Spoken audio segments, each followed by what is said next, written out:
नमस्कार मित्रों। 29 जून से 5 जुलाई के बीच सिंह राशि के सभी व्यक्तियों का समय कैसा आने वाला है, इस पे चर्चा करेंगे। सभी टॉपिक्स पे बात की जाएगी, आपके वेल्थ पर, आपकी हेल्थ पर, आने वाले समय पर। लेकिन जो सबसे इंपॉर्टेंट चीज जिसका आपको भी ध्यान रखना है वो है आपका मैरिड लाइफ या किसी तरह की पार्टनरशिप। देखिए रीजन क्या है, अभी सारे सिंह राशि वाले लोगों को 7th हाउस में राहु की स्थिति चल रही है। नवंबर महीने तक राहु यहीं चलने वाले हैं। और इतना ही नहीं, अभी 12th हाउस में भी बृहस्पति, बुध और शुक्र, तीन तीन शुक्र एक साथ गए हुए हैं। तो कहीं ना कहीं खर्च के भाव में इतने शुभ ग्रहों के जाने से और शादी के घर में राहु के होने से मैरिड लाइफ पर बहुत ज्यादा नेगेटिव इंपैक्ट अभी आ सकता है। तो सबसे ज्यादा जो आपको ध्यान रखना है वो रखना है अपनी मैरिड लाइफ का। क्या हो सकता है, आपस में पार्टनर के साथ झगड़े हो सकते हैं। अगर मान लीजिए सगाई हो गई और आप शादी का वेट कर रहे हैं तो वहां कुछ डिस्टर्बेंस आपके सामने आ सकता है, या फिर छोटी छोटी बातों को लेके कुछ कंफ्यूजन हो सकता है, कुछ गलतफहमियां क्रिएट हो सकती हैं जो कि आपके लिए बहुत ज़्यादा खराब हो। तो सबसे पहली चीज़ जो आपको इस सप्ताह में और आने वाले नवंबर के महीने तक ध्यान रखना है वो अपनी मैरिड लाइफ को संभाल के रखना है। ये बात बिजनेस की पार्टनरशिप पे भी लागू होती है कि अगर कोई बिजनेस आपका है जो पार्टनरशिप में आप करते हैं तो वहां भी बहुत सोच के समझ के आपको धीरे धीरे आगे बढ़ना है। थोड़ा पेशेंस लेवल अपना हाई रखना पड़ेगा। फिलहाल 12th हाउस में उच्च राशि के बृहस्पति किसी शुभ कार्य में खर्चा आपसे करवाएंगे। आने वाला जो लगभग 1 साल का समय है, आप ये मान के चलिए आने वाले 1 ईयर में बृहस्पति के इसी भाव में रहने से कहीं ना कहीं घर में या तो कोई मांगलिक कार्य आपके होगा, या हो सकता है कि आपको इन्वेस्टमेंट कहीं प्लान कर रहे हैं और वो इन्वेस्टमेंट आपका अभी हो जाए। और उसमें भी अभी जो शुक्र 12वें घर में है और बुध जो शुभ ग्रह है, इस वजह से आने वाला लगभग 15-20 दिन का समय ये बहुत महत्वपूर्ण हो जाता है। और स्पेशली आने वाली 15 तारीख तक, जो आने वाला 15 तारीख का समय रहेगा, 15 जुलाई तक का, यहाँ तक सूर्य भी 11वें घर में आपके लिए फेवरेबल है।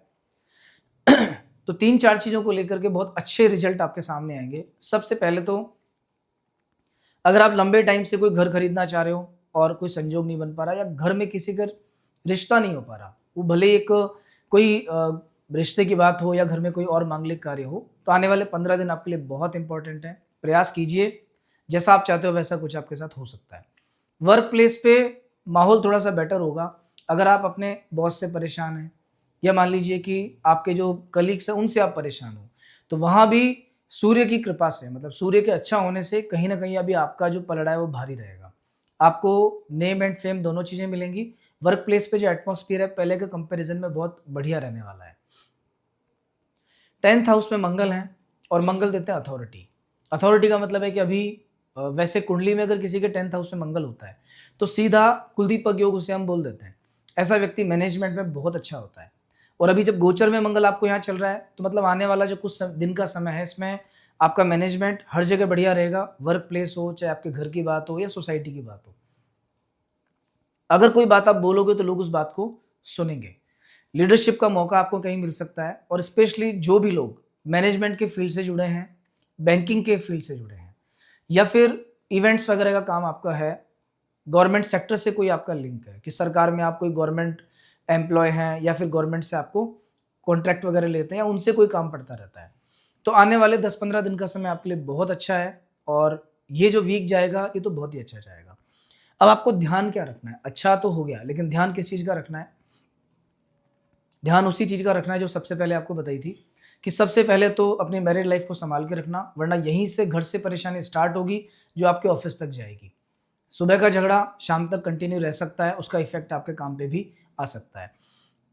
8th हाउस में शनि है तो कहीं ना कहीं ढैया का इफेक्ट भी आप पे आएगा। और शनि की तृतीय दृष्टि आपके काम पे है, सेविंग्स पे है और आपकी एजुकेशन पे है। तो अपने काम को बचा के रखना, कोई रिस्क आपको बहुत ज़्यादा लेना नहीं है।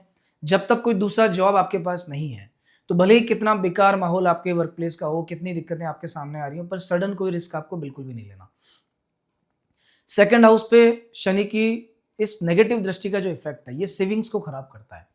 तो कोई भी इन्वेस्टमेंट अगर आपको करना है तो किसी के कहने से मत करना, सोच समझ के करना, नहीं तो वहां नुकसान आपको लग सकता है। तो वहां भी ध्यान रखना है और कोशिश करना कि जो आपकी सेविंग्स हैं, जो आपने बुरे वक्त के लिए बचा के रखे, उनको तो अभी नहीं छेड़ना है बिल्कुल भी।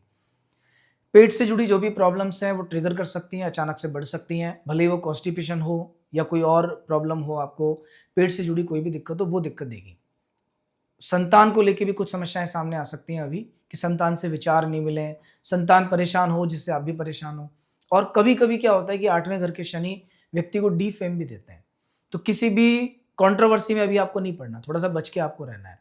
तो थोड़ा सेफ्टी अगर आप रखेंगे तो ये मान के चलिए कि आने वाला समय बहुत अच्छा जाएगा, ये वीक भी बहुत अच्छा जाएगा। अब कुछ 1-2 खास उपाय की मैं बात कर लेता हूँ। देखो, सिंह राशि हो या सिंह लग्न हो, सिंह राशि के सभी व्यक्तियों के लिए मंगल जो ग्रह है ये बहुत इंपॉर्टेंट है। और अगर कहीं आपका जन्म मेष लग्न में हुआ है, कर्क लग्न में हुआ है, सिंह लग्न में हुआ है, वृश्चिक लग्न में आपका जन्म है, धनु में जन्म है या मीन लग्न में जन्म है आपका, तो ये राशि और भी इंपॉर्टेंट हो जाती है। मंगल का जो रोल है और भी इंपॉर्टेंट हो जाता है। तो अगर आप ये चाहते हो कि आपके जीवन में समस्याएं कम से कम आए, तो सबसे पहली चीज तो आप प्रतिदिन हनुमान चालीसा पढ़ना स्टार्ट करो। मंगलवार के दिन हनुमान जी के मंदिर जाना चालू करो। और अगर आपकी कुंडली के हिसाब से भी मंगल की पोजीशन ठीक है, मतलब मंगल कोई खराब योग नहीं बनाता, अंगारक योग नहीं बनता, शनि मंगल साथ नहीं है, या मंगल कहीं नीच राशि में नहीं है, तो ऐसी परिस्थिति में आपको मूंगा जो रत्न आता है ये जरूर पहनना चाहिए। आपके वेट के अकॉर्डिंग, ग्रहों के बल के अकॉर्डिंग, उसकी डिग्री के अकॉर्डिंग आप एक बार पहन के देखिए, आपको बहुत अच्छा फायदा इससे मिलेगा। और अगर आपका काम कोई रियल एस्टेट से जुड़ा हुआ है तो डेफिनेटली आपको मूंगा पहनना ही चाहिए। एक और जो विशेष उपाय है आपके लिए, क्योंकि अभी राहु, शनि और बृहस्पति तीनों ग्रह आपको थोड़ा थोड़ा सा गड़बड़ अभी चल रही है, हर एक ग्रह के लिए उपाय ज्यादा आप कर नहीं सकते। तो एक बहुत सिंपल सा स्तोत्र आता है, नवग्रह स्तोत्र, आपको आराम से मिल जाएगा, नेट से आप डाउनलोड कर सकते हो इसे, और मुश्किल से मुश्किल 2 मिनट में आप इसे पूरा पढ़ सकते हो। प्रतिदिन अपने दिन को शुरू करने से पहले, मतलब घर से निकलने से पहले, एक पाठ आप इसका करके जाओ। धीरे धीरे धीरे आपको अपनी लाइफ में बहुत सारे चेंजेस देखने को मिलेंगे। और चने की दाल, काले तिल या फिर चावल, इनमें से किसी भी चीज का अधिक से अधिक मात्रा में कभी कभी दान किया करो। जब आपको मौका मिल जाए, जब आपके पास समय हो, तो ये चैरिटी, ये दान आप करना स्टार्ट करो बस। इसके बाद आपके जीवन में जो ऑब्स्टिकल्स हैं वो दूर होंगे, जो अच्छे ग्रह अपना फल दे रहे हैं वो पूरा फल देंगे और आपका समय बेहतर होगा। जाते जाते, अगर आप पहली बार हमारे चैनल पर आए हैं तो इसे सब्सक्राइब कीजिए, फॉलो कीजिए, अपने फ्रेंड्स को शेयर कीजिए। स्पेशली जिनका नाम एम से स्टार्ट होता है उन सभी की सिंह राशि, आप उन लोगों के साथ में इसे शेयर कर सकते हैं।